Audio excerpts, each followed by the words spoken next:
शिमाली वज़ीरिस्तान के इलाके मिरानशाह में खुदकुश धमाका ISPR की जानिब से बताया गया। धमाके में 3 सिक्योरिटी एहलकार शहीद हुए। धमाके में 3 बच्चे भी शहीद हुए हैं, ये बताना है ISPR का। तो शिमाली वज़ीरिस्तान के इलाके मिरानशाह में खुदकुश धमाका हुआ, ये बताया गया है ISPR की जानिब से। धमाके में 3 सिक्योरिटी एहलकार शहीद हुए हैं। इसी हवाले से तफसीलात जानेंगे deputy bureau chief Islamabad Mohammad Imran से। जी बताएगा, क्या बताना है ISPR का?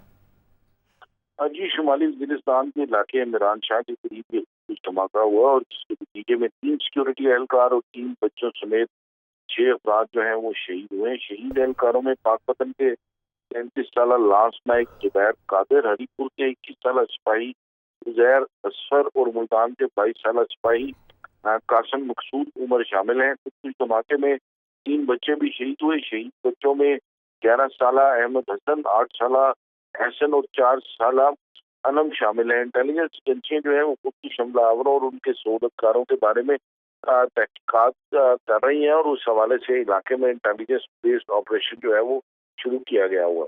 जी बहुत शुक्रिया मोहम्मद इमरान, आपने अपडेट किया। आपको बताते चलें कि शिमाली वज़ीरिस्तान के इलाके मिरानशाह में खुदकुश धमाका हुआ और धमाके में 3 सिक्योरिटी एहलकार शहीद हुए हैं। धमाके में 3 बच्चे भी शहीद हुए हैं।